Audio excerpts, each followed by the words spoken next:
Donald Trump has not been excluded from a federal investigation into Russia's meddling efforts during the 2016 election, despite months of the president and his White House administration denying he was included in the probe, a key member of the House Intelligence Committee confirmed on Thursday morning.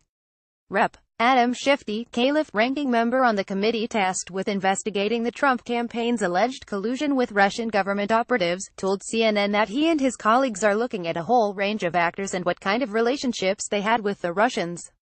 Related, here's how Donald Trump could actually be impeached. Keep up with this story and more by subscribing now. We're not excluding anybody, Schiff responded when Cuomo asked if the president was being investigated by the House Intelligence Committee. We are determined, at least on our side of the aisle, we certainly are, to follow the facts where they lead. We hope the Republicans are as well. The congressman was initially describing his committee's intention to question George Papadopoulos, a member of the Trump campaign's Foreign Advisory Panel, on his ties to Russian officials throughout the campaign.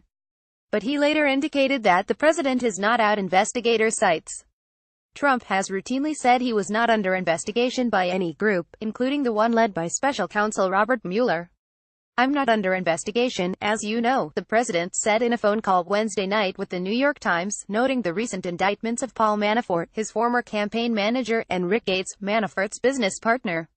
Even if you look at that, there's not even a mention of Trump in there, he continued. It has nothing to do with us. The White House has also categorically denied Trump's involvement in Russia's alleged meddling in last year's election.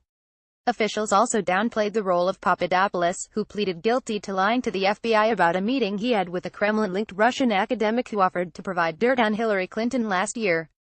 Papadopoulos was a member of a volunteer advisory council that met one time over the course of a year, and he was part of a list that was read out in the Washington Post. White House Press Secretary Sarah Huckabee Sanders said Monday after it was reported he pleaded guilty for false statements. He was not paid by the campaign. He was a volunteer on a council that met once. Papadopoulos appeared to have more interactions with the Trump campaign apart from the single meeting, Sanders noted, but what the House Intelligence Committee or Mueller know about the president's involvement, if any, remained a mystery on Thursday. Mueller has a very different responsibility, and there's a specific connotation to being a suspect in a criminal investigation, Schiff said Thursday. You'll have to leave it to Mr. Mueller to answer those kinds of questions.